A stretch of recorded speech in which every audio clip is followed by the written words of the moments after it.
à tous, merci de suivre le journal de 19h sur la RTB.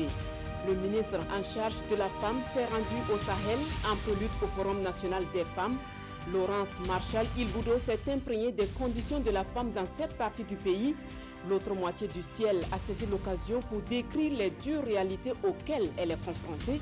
Et d'une même voix, les femmes du Sahel souhaitent l'accompagnement de l'État dans les secteurs comme l'élevage. Nous sommes 14 février, jour où est célébrée la Saint-Valentin. À Gawa, les bouquets de fleurs, tableaux et autres objets de décoration s'arrachent comme de petits pains. Cependant, cette journée dédiée aux amoureux n'est pas vue du même œil. Si pour certains c'est une journée pour exprimer ses sentiments, d'autres par contre n'y trouvent aucun intérêt. Voilà qui fait la une de cette édition. Madame, Monsieur, bienvenue. Quelles sont les préoccupations des femmes au Sahel? Le ministre en charge de la femme et de la solidarité nationale était à leur côté pour en savoir davantage. Et comme principale doléance, les femmes sollicitent le soutien du gouvernement dans la transformation agroalimentaire et surtout dans l'élevage. Le reportage avec Martin Ouedraogo et Seydou Zon. Le ministre de la Femme, de la Solidarité nationale et de la Famille à l'écoute des femmes de la région du Sahel. À ce forum régional, il est question de recenser les préoccupations réelles de ces femmes à soumettre au gouvernement, au forum national. Nous avons organisé ces forums sur les 13 régions. Sous ma présidence, nous voulons que les femmes discutent entre elles et nous ressortir 4 priorités majeures qui sont en droite ligne avec le PNDS afin qu'on puisse les accompagner dans cette région pour qu'on ait de meilleurs résultats d'ici là. Si c'est en termes d'agriculture, ce que nous voulons vraiment qu'on ait du matériel adéquat à la transformation des céréales et des matériels pour la production. Quand on dit Sahel, c'est qu'on parle de l'élevage. Donc ce que nous voulons, que réellement si elle veut nous aider, qu'on nous aide sur l'élevage. La cérémonie a été également l'occasion pour le département en charge de la femme de procéder à la remise des lots aux lauréats de la compétition régionale relative aux entreprises des femmes. Je suis très contente en tout cas d'avoir cette compétition. On va augmenter les matériels qu'on n'a pas et on va aussi payer la location des chaises et puis l'eau et l'électricité et puis quelques produits de nettoyage. Le ministre en charge de la femme est venu aussi traduire le soutien du gouvernement burkinabé aux populations vulnérables du Sahel à travers un don de vivres de 24 tonnes. Laurence Ilboudo Marchal souhaite une répartition équitable et espère que ces vivres iront aux bénéficiaires. Le programme d'investissement forestier œuvre pour l'entretien du couvert végétal. Le comité technique régional de suivi des activités du PIF de la région du Sud-Ouest a tenu sa première session de l'année 2018. Les acteurs ont fait le point de leurs activités et échangé sur le budget de 2018. Le point avec Madou Ouedraogo et Siége Kael Poda. Le comité technique régional de suivi du projet d'investissement forestier PIF réunit 10 communes de la région du Sud-Ouest. La tenue régulière de ce comité de pilotage régional vise à harmoniser les actions et échanger avec les membres. Cela dans l'optique d'augmenter la quantité de gaz à effet de serre séquestrés dans les forêts, mais surtout de lutter contre la pauvreté en milieu rural. Et pour cette première session de 2018, le renforcement des capacités des acteurs et l'investissement sont les points clés. Au niveau de la région du Sud-Ouest, et pour ce programme d'investissement forestier, nous mettrons l'accent sur les investissements. Ce sont les investissements dans les forêts, mais aussi les investissements dans les terroirs. Au niveau des forêts, il est prévu un certain nombre d'infrastructures que nous allons réaliser, mais c'est aussi de renforcer la capacité de séquestration de ce carbone à travers les activités de reboisement. Dans les terroirs, c'est-à-dire dans les communes riveraines des forêts d'intervention, nous avons prévu la mise en œuvre de ce qu'on a appelé des projets de développement intégrés communaux. Il s'agirait également pour nous d'assurer le renforcement des capacités des acteurs et des partenaires, de renforcer la surveillance des aires classées et surtout de veiller à une gestion participative des forêts classées. Les projets de développement intégrés communaux injecteront 100 millions de francs CFA en moyenne par commune. Le projet d'investissement forestier PIF compte à terme aménager 284 000 hectares dans 12 forêts classées étendues sur 32 communes du Burkina Faso. On en vient à la page consacrée à la célébration de la Saint-Valentin. Ce 14 février n'a pas vu Bobo Dioulasso habillé en fleurs et en tableaux de décoration comme les autres années à cette même date. À part quelques affiches qui souhaitent la bonne fête aux amoureux, l'engouement n'est pas du tout au rendez-vous. Et même que la Saint-Valentin demeure méconnue par bon nombre de Bobolais. Suivez plutôt ce reportage de Lamine Karantao et Kadou Roumenki. Des pancartes qui rappellent la Saint-Valentin. Nous sommes sur l'une des principales rues de la ville de Sia, une rue quasi déserte pour la veille de la fête de la Saint-Valentin. Et c'est pratiquement le même constat partout dans la ville de Bobo Dioulasso. Le marché, c'est pas tout à fait ça, c'est mou. Il n'y a pas de clients comme par exemple l'an passé. Mais nous sommes à J-1 et l'on espère disposer toujours de temps pour se faire de bonnes affaires. Mais comme c'est jusqu'à demain, on espère que d'ici le soir, bon, tout va, il y aura du mieux. À ma Valentin, là, je vais acheter 8 mars pour lui.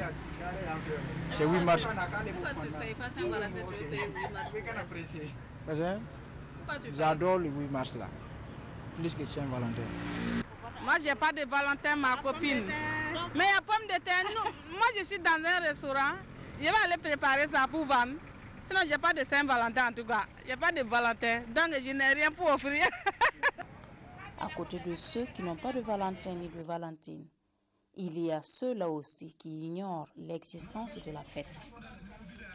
Ah, madame. Vrai là. Ah, c'est vrai là-haut. Ah, vrai là, je ne connais pas les Valentins là-haut. Gawa, par contre, vit dans la ferveur de la Saint-Valentin. Nombreux sont ceux qui prennent d'assaut les boutiques de la cité de Bafougi dans le but d'offrir des cadeaux de tout genre à l'élu de leur cœur. Cependant, nombreux sont ceux-là qui n'accordent aucun intérêt à célébrer le 14 février. Quelle est l'ambiance qui prévaut dans la vie de Gawa à l'occasion de la Saint-Valentin? C'est un dossier signé de Alassane Bani et Guesbego Dimitri Badini. La cité de Bafougi, à l'instar des autres villes de Burkina et d'ailleurs, célèbre la Saint-Valentin. Ici, dans cette boutique située au secteur 4 de Gawa, quelques clients sont là pour se procurer un bouquet de fleurs ou tout autre cadeau pour faire plaisir à leurs amoureux. Saint-Valentin, c'est la fête des amoureux. J'ai choisi un tableau pour aller donner mon Valentin, parce qu'on s'aime bien. À l'occasion de la Saint-Valentin, j'ai décidé de faire un cadeau à mon Valentin, pour que même si l'année prochaine on n'est pas ensemble, quand il va voir ce cadeau, il va s'en souvenir de moi. Si la fête des amoureux est très prisée par les femmes, il en existe certaines qui n'y voient aucun intérêt de sa célébration sous nos cieux. Bon, je pense que c'est une fête qui est un peu bizarre. Moi, je ne la fête pas. Puisqu'on dit que ses origines là, c'est un prêtre qui a démissionné à cause de l'amour. On dit faire de l'amour tous les jours, tu es vivant, bon, c'est la grâce de Dieu. Tu peux faire la fête des amoureux tous les jours, bon, c'est pas un seul jour. Hein. Du côté des commerçants, ils disent à cette occasion se faire de bonnes affaires, même si cette année, l'affluence des clients a diminué. Oui, ça va. Puisque bon, si je dis que ça s'achète, c'est quoi? Puisque c'était des articles qui étaient là déposés, ça ne payait pas, la période n'était pas arrivée. Mais aujourd'hui, on s'en rend compte maintenant que les gens viennent demander. Donc on ne peut pas dire que ça ne s'achète pas. Voilà, donc sincèrement, ça s'achète. La couleur bleue, la couleur rose, la couleur blanche, c'est des signes d'amour. On utilise des feux, I love you, love, mon amour, des trucs comme ça pour emballer, donner à la personne. Cette année-là, il n'y a pas de mouvement, ça ne va même pas du tout. Les cadeaux, ça ne paye pas. C'est pas comme les autres années. On ne sait même pas pourquoi. D'ici demain soir, la dot même vient le jour même. Voilà, donc, je crois que ça va aller demain. C'est le fait.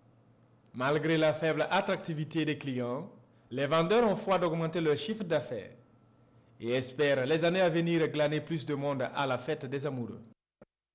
Alors, bonne fête à tous les amoureux du Burkina. Devoir de redevabilité du conseil municipal de Ouaïguia. Ce 10 février, le maire et son staff ont rendu compte de leur gestion à la population. Un dialogue communal qui a servi de cadre pour faire le point des actions de développement pour le compte de 2017. Le bilan qui est dégagé est jugé satisfaisant. Le compte rendu avec Constantin Ouedraogo et Karim Bikenga. Le conseil municipal de Ouaïguia face aux populations. Bourema Basile Ouedraogo et son staff rendent ainsi compte de leurs actions à la tête de la commune en 2017. Au compteur, ils soutiennent avoir enregistré plusieurs réalisations.